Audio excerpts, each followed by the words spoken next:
जिस कल की चिंता में हम आज बैठे हैं, क्या पता हम उस कल में हो ही ना हो, तो क्यों अपनी खुशियों को मारना, क्यों इतना सेक्रीफाइस करना कि हम खुद को भूल जाएं। गंगा मैया की महादेव ने अपना मटकी का मड़ी और कान का कुंडल मिला के मणिकर्णिका घाट बना दिया। कैसे हैं सभी को सुबह की राम राम। अभी मैं आ गया हूँ बनारस। तो अभी साल ख़त्म होने वाला है 2025, हम लोग 2026 में एंटर करने वाले हैं। प्लान हमारा कुछ ऐसा था नहीं, हम लोग जाने वाले थे बिहार। हमारा 11 का ट्रेन था, 11 दिसंबर का, लेकिन किसी भी वजह से वो ट्रेन हमारा कैंसिल हो गया और अभी आके हम लोग बिहार जा रहे थे। हमने दोबारा से टिकट बुक किया, टिकट मिला नहीं, तो पता नहीं कैसे प्लान बन गया कि पहले बनारस चलते हैं उसके बाद बिहार निकलते हैं। तो मतलब सारी जो योजना है ये हमारे द्वारा नहीं बनाई जाती, ये सारी कुछ भगवान के द्वारा बनाई जाती हैं। तो जो भी हुआ बहुत अच्छा हुआ कि हमें 2026 शुरू होने से पहले महाकाल का आशीर्वाद मिल जाएगा और कई सारी चीज़ें हैं जो हमने 2025 में अपनों से और गैरों से सीखी हैं। तो इन सारी चीज़ों को सीख के 2026 में एंटर करते हैं। बाकी देखते हैं कि क्या क्या बदलाव आता है 2026 में हमारी ज़िंदगी में। और अभी सुबह के 5:30 बजे और हम लोग महाकाल के दर्शन करने के लिए निकल गए हैं। इधर ऑटो अभी कोई मिल नहीं रहा है, इंतज़ार कर रहे हैं कुछ मिलता है फिर निकलते हैं और महाकाल के दर्शन करते हैं और आप लोगों को भी दिखाते हैं। आप लोग ब्लॉग में बने रहिएगा, आपको बहुत मज़ा आएगा भाई देख के। तो भाई मैं आ गया हूँ गदोली चौराहे पे। ये कुछ ऐसा व्यू है गदोली चौराहे का। तो पहले काल भैरव के दर्शन करें या महाकाल के दर्शन करें? आपको बता दें, हाँ। जो जीवन होता है वो पहले काशी विश्वनाथ जी का दर्शन करता है, जो संन्यास जीवन होता है। हाँ। जो काशी में मोक्ष लिए आते हैं, अच्छा। वो पहले काल भैरव के दर्शन कर उनसे आशीर्वाद लेते हैं, परमिशन लेते हैं, फिर क्या अपने बात। काशी में मोक्ष की कामना करते हैं। भाई समझ लो, मतलब ये कई सारे लोग हमें बता रहे थे कि पहले काल भैरव के दर्शन करने हैं फिर जाके काशी विश्वनाथ के दर्शन करने हैं। देखिए यहाँ पे गवारों की कमी नहीं है। हाँ। ठीक है, ये भगवान शिव ने ही काल भैरव को उत्पन्न किया है अपने ललाट से, ठीक है, लट से। तो पहले काशी विश्वनाथ फिर काल भैरव। इसमें तो कुछ है ही नहीं, खाली है तो पूरी खाली है। 100 रुपये मीठा, 100 का ड्राई फ्रूट, 30 का माला विस्की होती है। हमारा बात सुनिए। हाँ। रास्ते में कोई टीका चंदन लगाएगा, हाँ। लगाइएगा मत। हाँ। आप मंदिर में कोई लगाएगा, लगाइएगा मत। ओके। क्योंकि अगर कोई लगाने के बाद अगर पैसे मांगेंगे तो हमारी कोई गलती नहीं रहेगी। ओके। हाँ, अगर अंदर आपको निदान करने होंगे, जो मोदी जी ने और काशी में निदान होता है, हाँ। वो करना होगा तो करिएगा, क्योंकि वो काशी में आते हैं तो जरूर करते हैं। ओके भाई, ओके। काशी का निदान महादान होता है भाई। आप भी आओ अगर रात में तो संभाल के आना, बहुत पतली गलियां हैं इधर। तो भाई एंटर कर लिया है मंदिर में, लंबी सी लाइन चल रही है। तो भाई काशी विश्वनाथ जी के दर्शन हो गए आराम से। तो अभी हम लोग बाहर निकल के आए हैं। मैं आपको बाहर से दर्शन करा देता हूँ क्योंकि अंदर फ़ोन अलाउ नहीं है। ये देखिएगा भाई, ये अंदर जो है पूजा चल रही है उसका भी स्क्रीन पे दिखा रहे हैं। ये देखिएगा भाई। तो भाई आपको भी मैंने मंदिर के दर्शन करा दिए हैं। बाकी हम मंदिर के अंदर गए थे तो काफ़ी सारी चीज़ें जो है हमें पता चली। पंडित जी ने हमें बताया था कि ये जो मंदिर है वो अहिल्याबाई होलकर जी ने बनाया है और जो मेन मंदिर है वो इस मंदिर के पीछे, ठीक पीछे है जो मेन मंदिर है। तो वो क्या उधर एंट्री नहीं है अभी, वो ज्ञान बाबी के अंदर मंदिर है तो उसके अंदर अभी एंट्री नहीं है। बाकी जो इसके ऊपर सोने की परत चढ़ी है तो पंडित जी बता रहे थे कि पहले के जो राजा महाराजा थे वो सोना चांदी दान करते थे, तो उन्होंने ही जो सोना दान किया उसी की परत जो है इस मंदिर के ऊपर चढ़ाई गई है। भाई ये देखिएगा कितना प्यारा व्यू आ रहा है ऐसा। बाकी भाई वीडियो आप यूट्यूब पे देखते हैं, इतना सारा क्राउड है, इतनी भीड़ है, कैसे क्या होगा, कैसे दर्शन होंगे, तो डरने की कोई ज़रूरत नहीं है। भीड़ भी कोई इतनी ज़्यादा नहीं है, नॉर्मल भीड़ है, तो आप आओ दर्शन करो। ये देखो भाई, ये जो है सीन अपनी आंखों से देखने को मिलेगा। तो भाई मंदिर से बाहर निकल आए हैं दर्शन करके, तो हम आ गए हैं फिर से गदोलिया चौराहे पे। और गदोलिया चौराहे का व्यू कुछ ऐसा है, एकदम शानदार भाई। तो हम लोग जा रहे हैं सीधे घाट की तरफ दर्शन करने के लिए और घाट पे घूमने के लिए, क्योंकि जो सुबह का व्यू आता है ना घाट का भाई लाजवाब, एकदम इधर उधर पक्षी उड़ रहे हैं, बीच में नाव चल रही है नदी के बीच में और चारों तरफ ये कई सारे घाटों का व्यू। तो भाई मज़ा आएगा देख के। अभी चलते हैं। ऐसा कुछ क्राउड है भाई, सुबह का टाइम है, भीड़ इसलिए कम है और नई साल आने वाली तो भीड़ और ज़्यादा हो जाएगी। तो भाई अगर आप मेरा ब्लॉग आज देख रहे हैं तो आज ही आ जाओ, बाकी इधर एक भैया हैं जो कि फायर उत्पम बनाते हैं। तो भाई ये देखो इनका बनाने का तरीका देखना। हटो हटो, ये भाई ये है तरीका इनके उत्पम बनाने का, एकदम शानदार खतरनाक। थोड़ा बहुत चलने के बाद मैं आ गया हूँ बिल्कुल घाट पे। आपको अभी ये दिखाता हूँ भाई बनारस के घाट का। ये कुछ व्यू है, ये पब्लिक है भाई। ये क्राउड हमने सुना था कि बहुत ज़्यादा, इधर क्राउड तो दिखाई नहीं दे रहा। नहीं तो साफ है, मौसम साफ है। नहीं, भीड़ पहले ज़्यादा थी ना, ऐसे वीडियोस में दिखा रहे थे। 3 तारीख के बाद। 3 तारीख के बाद होगा, ऐसा क्यों? ये जो नहान लग रहा है ना, हाँ उत्तर का नहान लग रहा है ना। अच्छा नहान लग रहा है इसलिए। भाई सुबह सुबह यहाँ पर बाबाओं को चाय पिलाई जा रही है। लोग आते हैं भाई, इस तरीके से सेवा पानी करते हैं। ये देखिए भाई आ गए हैं बिल्कुल किनारे पे। यहाँ पर बोर्ड लगी हुई है भाई, पूछ लेते कैसे क्या है। कितने रुपये भैया बोर्ड एक का? पर्सनल जाएंगे तो 1000। नहीं, पर्सनल नहीं जा पाएंगे अभी। यहाँ से ये शानदार व्यू आपको दिखाई दे रहा है, ये देखो भाई गजब। सब लोग वही जैकेट पहन रहे हैं, अपनी सेफ्टी जैकेट। तो भाई हमें भी चलते हैं अपनी सेफ्टी की, हम भी अपनी जैकेट पहन लेते हैं। हम तो तैयार हो गए, पूरी नाव तैयार हो गई, सबने अपना अपना सेफ्टी जैकेट पहन लिया है। तो अभी निकलते हैं इधर से, शानदार व्यू का मजा लेते हैं बनारस में। ये कौन सा घाट है भैया? दशा सुमेन घाट से हम लोग जा रहे हैं। तो कहाँ जाएगी नाव? हरिचंदू मणिकर्णिका। ये गंगा मैया की जय। और ये भाई हमारी नाव चलना स्टार्ट हो गई है। भाई साहब क्या तगड़ा व्यू आ रहा है भाई, ये व्यू देखो भाई।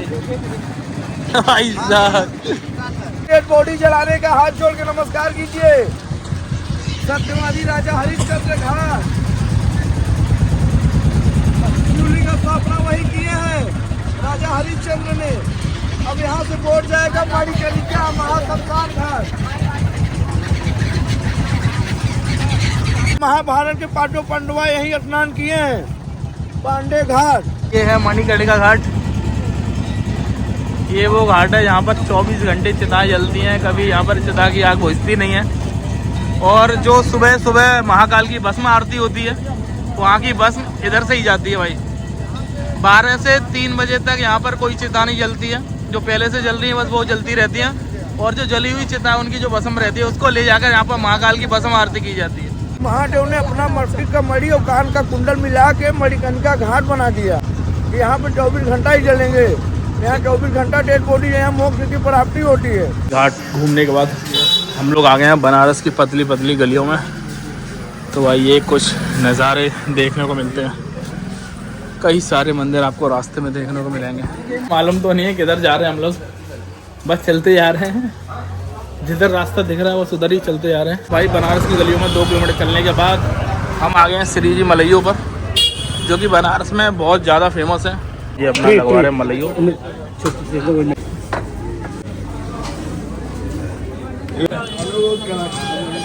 इसका टेस्ट अलग है और ठंडा गर्म है। कितनी बार ले सकते हैं इसको? भाई साहब ये कुछ नाइट का व्यू है। साइड में रेलिंग लगी हुई है क्योंकि यहाँ पर 3 तारीख को 5 तारीख को स्नान है, तो इसलिए क्राउड जो है बहुत ज़्यादा आएगा। तो भाई इतनी सारी भीड़ से निकल के पीछे के रास्ते हम लोग आ गए हैं गंगा आरती दिखाने के लिए।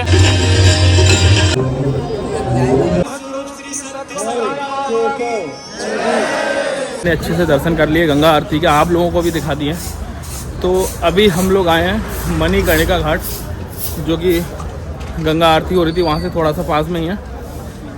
यहाँ का क्या सीन है कि ये वर्ल्ड का ऐसा स्थान है जहाँ पर 24 घंटे चिताएं जलाई जाती हैं। भाई सुनने में बहुत खौफनाक है लेकिन ये रियल है। ये वो जगह है जहाँ पर रोज़ हज़ारों लाशें जलाई जाती हैं। तो अभी मैं आपको उधर ही लेके चलता हूँ। ये है जाने का रास्ता, मैं आपको लेके चलता हूँ।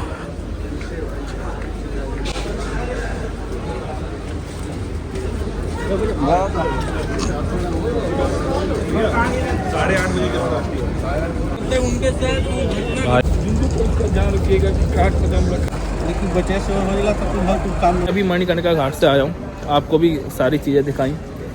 ये वर्ल्ड का ऐसा घाट है जहाँ पर हज़ारों चिताएं रोज़ जलाई जाती हैं और 24 घंटे चिताएं जलती हैं।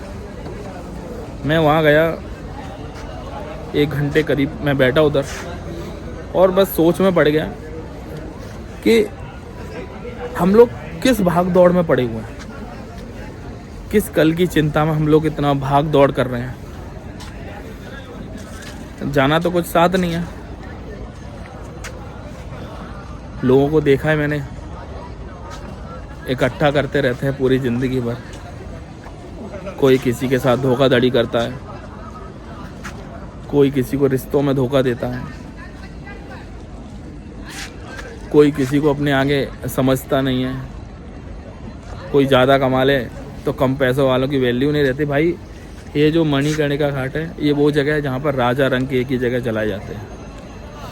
तो चाहते क्या हो भाई, ज़िंदगी का कोई भरोसा नहीं, एक छींक और ज़िंदगी ख़त्म। आज हो कल नहीं, अभी हूँ एक पल में नहीं। तो क्यों ये सारी चीज़ें करना? कम से कम कर्म तो ऐसे करो ना कि लोग जाने के बाद तुम्हें याद रखें। तो भाई मुझे तो बस इतना ही समझ में आया कि प्यार और कर्म, इन पे ध्यान दो। लोगों से प्यार बना के रहो, कर्म अच्छे करो, जिससे कि जाने के बाद भी लोग तुम्हें याद करें। वरना ज़िंदगी भर तुम समेटते रह जाओगे और एक ना एक दिन तुम सिमट जाओगे और लोग एक पल में तुम्हें भूल जाएंगे। कर्म अच्छे करोगे तो जाने के बाद याद करेंगे, और अच्छे नहीं करोगे तो जाने के बाद भी बुराई करेंगे। यही ज़िंदगी का सत्य है भाई, और कुछ सत्य नहीं है। बाकी सब झूठ है, बस यही सच है। ज़िंदगी जियो भाई, एक पल में यूं ही चले जाओगे, कोई भरोसा नहीं ज़िंदगी का। क्या कल की चिंता में लगे पड़े हो हैं? आज में जियो भाई। आज अगर खुश होना तो खुश रहो। ये मत सोचो कि मैं इतना कमा के रख लूँगा, कल को मेरे बच्चे होंगे तो मेरी ज़िंदगी इतनी अच्छी गुजरेगी, इतने ऐसो आराम में गुजरेगी। भाई अगर आज ज़िंदा हो ना, तो आज वो सारे काम करो जो तुम्हें सुकून दे पाए, जो तुम्हें खुशी दे पाए। कल के लिए मत बैठो भाई, एक पल का भरोसा नहीं है भाई किसी का। क्या तुम कल की चिंता में बैठो यार? जिस कल की चिंता में हम आज बैठे हैं, क्या पता हम उस कल में हो ही ना हो। तो क्यों अपनी खुशियों को मारना, क्यों इतना सेक्रीफाइस करना कि हम खुद को भूल जाएं?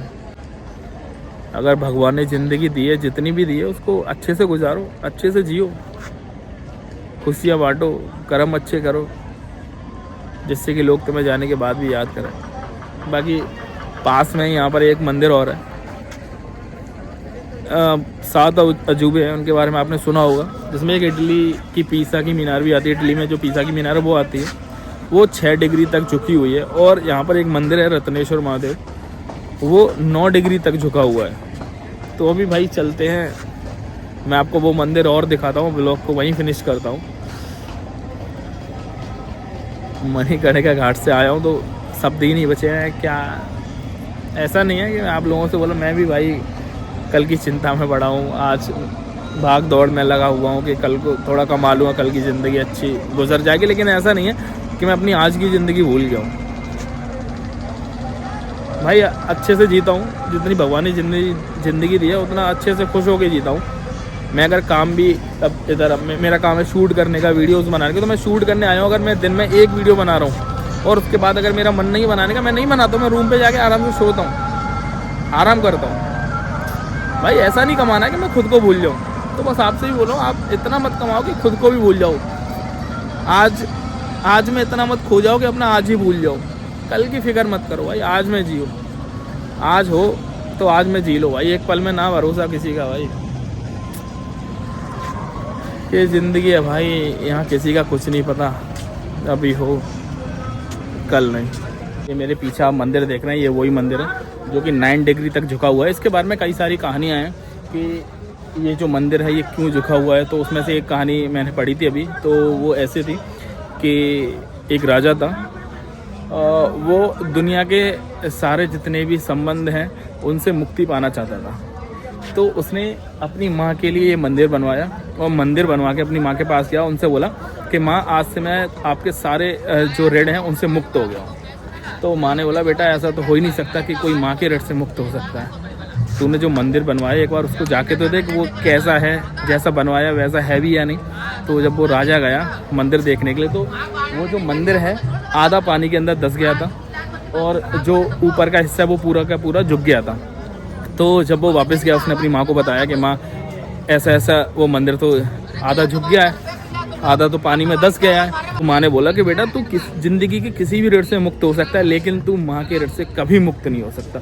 तो ऐसी कुछ कहानी है इस मंदिर को लेके। तो बाकी दोस्तों मैंने आपको पूरा बनारस घुमाया, सारी चीज़ें दिखाई, मैंने आपको गंगा आरती दिखाई, मणिकर्ण घाट दिखाया और ये आपको मंदिर भी दिखाया। इसका नाम रत्नेश्वर महादेव है। और एक कहानी ऐसी थी कि जो अहिल्याबाई होलकर थी उनकी दासी थी रत्नाकर, तो उसने इस मंदिर का निर्माण कराया था जिसके बाद पैसों की कमी थी जिस वजह से ये मंदिर का निर्माण पूरा नहीं हो पाया। तो ये भी कुछ कहानी है, तो उस वजह से ये मंदिर ऐसा कैसा रह गया है। तो बाकी दोस्तों सारा कुछ मैंने आपको दिखाया है, सारा कुछ मैंने आपको घुमाया है। तो आपको ये ब्लॉग कैसा लगा आप कमेंट में ज़रूर बताइएगा। बाकी हम लोग अभी निकले हैं काफ़ी लंबे टूर पर, तो आपको नई नई अच्छी अच्छी जगह दिखाते रहेंगे और ऐसे ही अच्छे अच्छे ब्लॉग आपके लिए लाते रहेंगे।